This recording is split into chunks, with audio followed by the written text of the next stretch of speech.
Bem-vindos a mais um programa Considerações. O tema de hoje é sobre o autismo.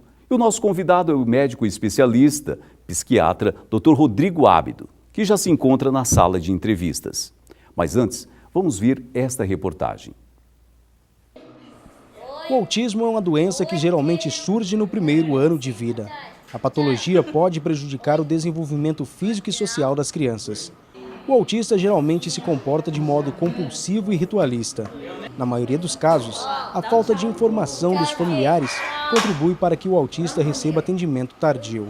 O autismo é diferente do retardo mental ou da lesão cerebral. Essa desordem atinge até 4 vezes mais os meninos do que as meninas. Autistas e seus familiares precisam de orientação e atendimento especializado. O autismo ele é um transtorno que afeta o desenvolvimento infantil, principalmente 3 áreas do desenvolvimento, que é a comunicação, então tem algumas crianças que não desenvolvem a linguagem, outras, por exemplo, podem apresentar ecolalia, também outra área que afeta no desenvolvimento é a interação social, então são crianças que são mais isoladas, têm dificuldade de se relacionar com outras crianças, com adultos. Outra área também é a questão do comportamento, então eles apresentam interesse restrito, às vezes gostam só de um tipo de brinquedo, então é bastante restrita essa capacidade do interesse. E também comportamentos estereotipados, é bem comum no autismo, o balançar do tronco, o esfregar das mãos, isso é bastante comum. Essa associação oferece educação especial para portadores de transtorno autista. A instituição, que foi fundada há 23 anos, atende mais de 60 pessoas cadastradas. Essa é a única entidade civil de Mato Grosso do Sul sem fins lucrativos que presta assistência e incentiva pesquisas sobre o transtorno invasivo do desenvolvimento e a psicose infantil. A instituição ela oferece atendimento de psicopedagogia, fonoaudiologia, terapia ocupacional, psicologia, fisioterapia, música e enfermagem. Aí a criança, ela é avaliada, e conforme essa avaliação ela é inserida conforme a necessidade que ela apresentar.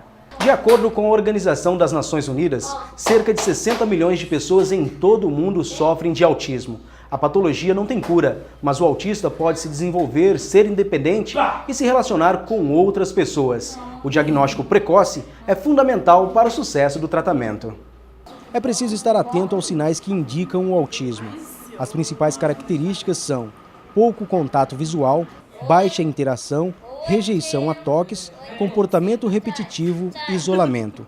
Se esses sinais forem percebidos logo nos primeiros anos de vida, a possibilidade de evolução da criança será muito maior. Mas, infelizmente, especialistas afirmam que isso ocorre apenas em 30% dos casos. Por esse motivo, a maioria dos autistas começam a receber atendimento especializado muito tarde. Atendimentos esses que fazem toda a diferença, como no caso da fisioterapia, que ajuda a desenvolver força muscular, coordenação e habilidades físicas. A fisioterapia ela funciona de 2 formas. A criança ela é avaliada, se ela apresentar alguma deformidade física, alguma característica que realmente necessite de fisioterapia, eu trabalho com ela fisioterapia convencional, que constitui alongamento, fortalecimento, o que ela realmente precisar, conforme o que ela me apresentar. A criança, o que não apresentar essa deformidade, eles vão apresentar uma agitação motora, aí ele também é avaliado, ele é inserido em outro tipo de fisioterapia que eu chamo de fisioterapia intensiva, que são circuitos que ele passa pela cama elástica, ele faz escalada, ele vai na bicicleta, ele vai na esteira. Então, assim, ele passa por um circuito que quando ele chega em outro atendimento, ele está mais tranquilo, ele está mais calmo, ele consegue realizar as outras atividades com mais calma.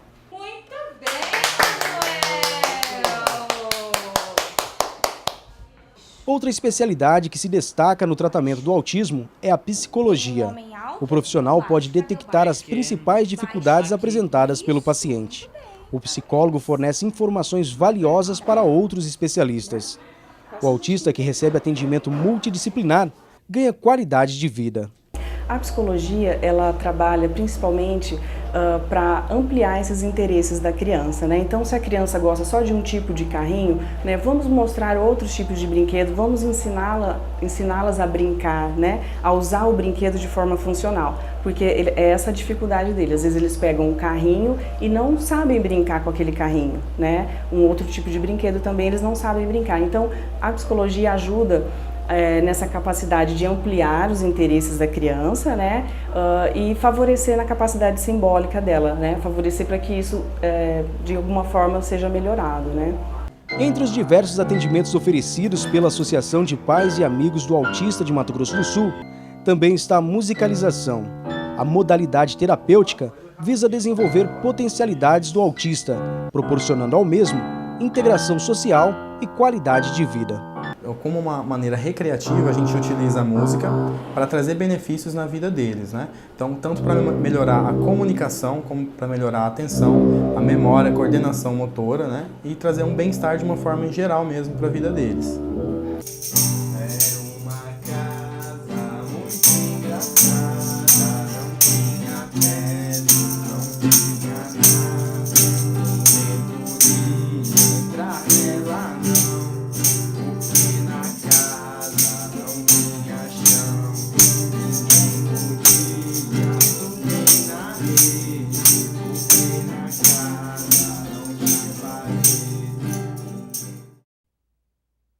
E no próximo bloco, nós conversamos com o especialista Rodrigo Ábido. Não saia daí.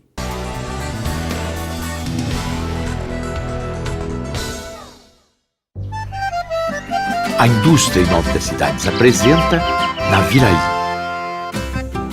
Tem gente que diz que a cidade tem esse nome porque fica à beira de um rio com árvores arroxeadas. É que Naviraí, na língua dos índios, significa isso mesmo, rio de pequenas árvores arroxeadas. Já tem gente que discorda, diz que Naviraí não é por aí. E é por onde? Desse jeito vai chegar o Natal e a gente não se entende. Exatamente, Natal. Há quem acredite que Naviraí tem esse nome por causa da palavra Navidad, que significa Natal em espanhol, influência da colonização. Mas numa coisa, os índios e espanhóis concordam. Bom mesmo é sair daí e conhecer Naviraí.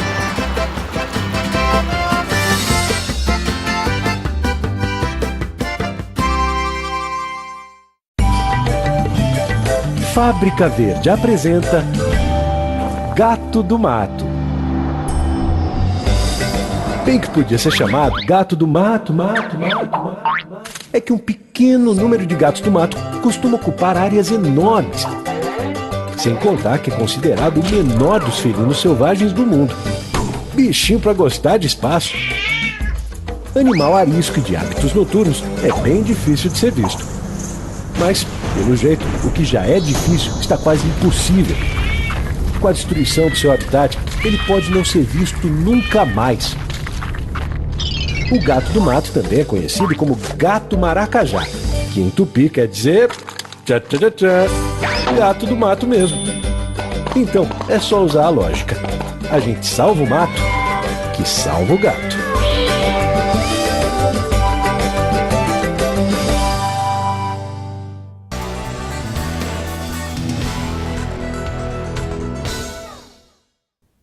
Estamos de volta nesse segundo bloco, agora na sala de entrevistas. Quem está comigo aqui é o Dr. Rodrigo Ábido. Doutor, bem-vindo ao nosso programa.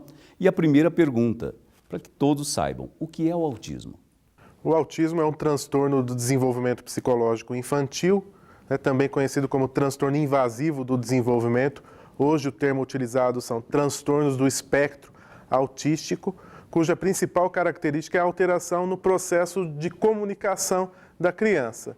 Isso altera as habilidades de linguagem, da motricidade e o principal sintoma é o isolamento autístico. Tudo isso leva a alterações do desenvolvimento das habilidades sociais dessa criança. Tá? Antigamente era considerado como uma psicose infantil e hoje é como se fosse um primo distante dos quadros de deficiência mental. É um quadro neuropsiquiátrico. Sim, hoje as pessoas dizem, é doença ou síndrome? A tradição da psiquiatria americana costuma dizer como síndrome um conjunto de sinais e sintomas que costumam aparecer juntos. Evitam o termo doença, que eu até acredito que seja mais adequada, por simplesmente não saberem ao certo qual a causa do autismo. São diversas causas. Por isso, tratam de forma genérica como síndrome. Essas especialidades, propriamente, o senhor é especialista em psiquiatria, mas existem outras especialidades que envolvem a questão da doença, que estão envolvidas diretamente na doença? Certo. Eu sou psiquiatra da infância e da adolescência, é uma área de interface com a neuropediatria, os neuropediatras, os pediatras, geneticistas clínicos, fonoaudiólogos, psicólogos, neuropsicólogos, psicopedagogos, terapeutas ocupacionais, fisioterapeutas, e eu vou pecar e vou acabar esquecendo algum profissional da área de saúde e educação que estão na interface do cuidado da criança autista. Sim. A partir deste momento, então, a criança ela começa a desenvolver, se tiver o autismo, ou seja, a doença, em que idade específica tem esse desenvolvimento? Esse desenvolvimento ocorre de forma atípica, né? Acontece uma alteração no desenvolvimento do processo de socialização, do processo de aquisição da linguagem normal da criança. Acredita que já nasça autista ou que ocorra antes dos 18 meses de idade. Às vezes é muito difícil de se detectar, mas se espera, se é recomendado ao médico que até os 3 anos de idade já se faça esse diagnóstico, mas às vezes o médico ele demora até 4, 5, 6 anos de idade, porque uma vez diagnosticado o autismo é para sempre. Eu não posso chegar aos 18 anos e falar, foi embora, é porque nunca foi. Tá? Imagina a repercussão de um diagnóstico errado na vida de uma família e de uma criança, tá? Mas cada vez mais a gente tenta fazer o diagnóstico precoce. Se eu não posso fechar o diagnóstico, olha, existe a hipótese diagnóstica de autismo, vamos tratar como se fosse para estimular essa criança na área da linguagem e na área do comportamento de habilidades sociais, nesse treinamento, com psicóloga e fono ao menos.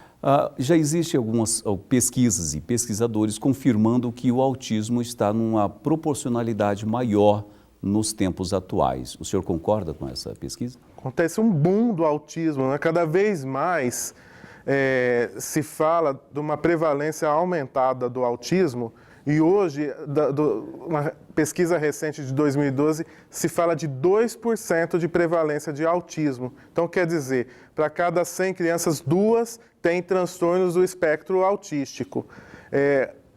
A pesquisa antes dessa de 2012 falava que cada 88 crianças, uma seria autista. Tá? Já é um problema de saúde pública. Acima de 1%, problema de saúde pública.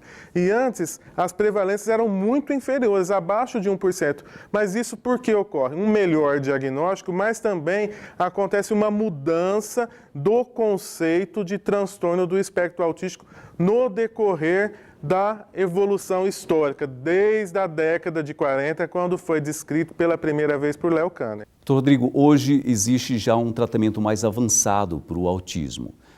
Dentro do nosso campo, aqui em Campo Grande, Mato Grosso do Sul, já tem clínicas especializadas nesta área? Nós temos pela rede de saúde pública alguns convênios com o CAMES-APAI, que além do retardo mental, deficiência mental, pode atender o autista, né? Temos a AMA, né? A Associação dos Amigos do Autista, que é uma ONG. Algumas universidades também têm as suas clínicas escola que atendem. Algumas clínicas particulares têm programas psicopedagógicos para atendimento no método ABA, que é o mais divulgado atualmente. Alguns profissionais têm algumas iniciativas isoladas de pedagogos, psicólogos, fonoaudiólogos, mas é necessário que até o ambiente para atendimento seja diferenciado.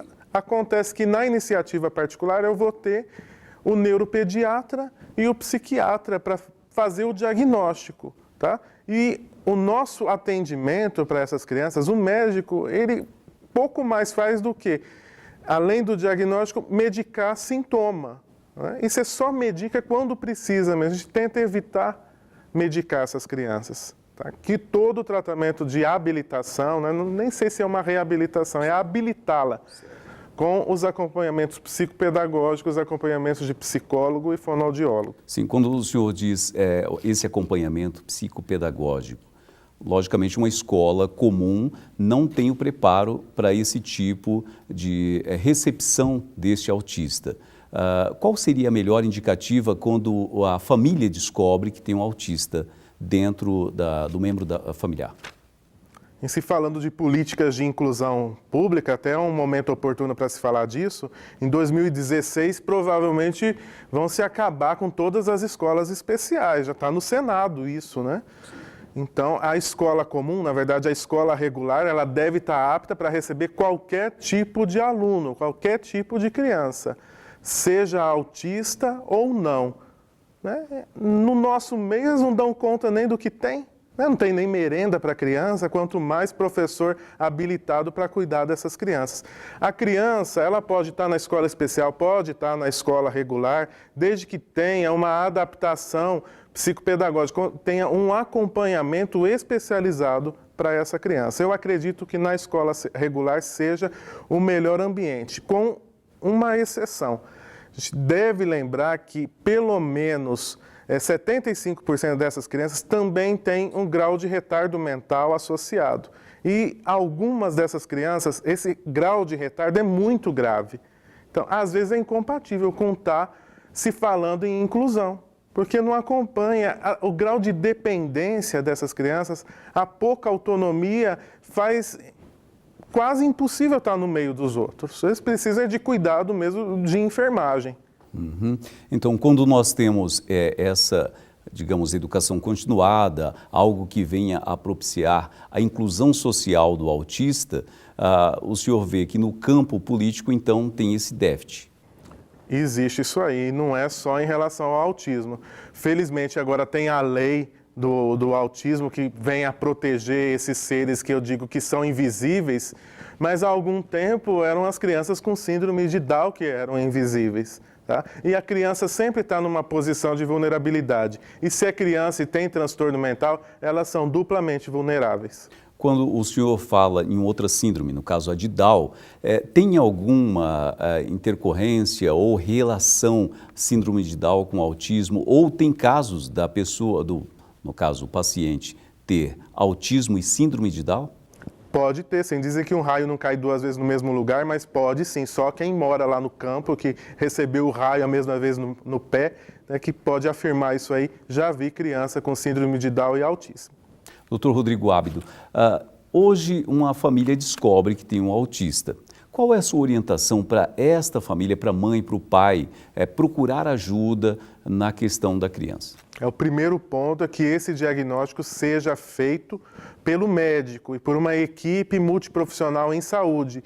A suspeita, às vezes, é só do senso comum. Eu vejo muito isso. Fala-se que a criança é autista, ela não é autista. Às vezes é uma criança que é só muito ansiosa, muito dependente dos pais. Né? Então, eu preciso do diagnóstico correto, que é por meio desse diagnóstico que essa criança vai estar habilitada para ter acesso a serviços de saúde, a serviços educacionais especiais, uma série de oportunidades sociais que ela não teria sem o atestado, o laudo psiquiátrico ou o laudo neurológico.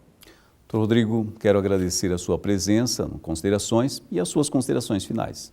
Tá, eu quero agradecer também a oportunidade de estar aqui com vocês e lembrar que assim, a questão da saúde mental infantil é muito relevante na atualidade. Não é só a questão do autismo, é a questão do TDAH, da depressão na infância, dos transtornos ansiosos. 20% de todas as crianças têm algum tipo de psicopatologia infantil e isso deve ser de atenção de todos nós, de toda a sociedade. Não só dos educadores, dos pediatras, mas de todos nós, de alguma forma, temos alguma relação com a infância. Porque, do ponto de vista da psiquiatria do adulto, hoje se sabe que a maioria das doenças mentais do adulto iniciaram-se lá na infância. Se a gente pudesse fazer essa detecção precoce, o sofrimento ia ser muito amenizado. Ok, este foi o tema de hoje. Considerações fica por aqui considerando o que há de melhor para você. Até o próximo encontro.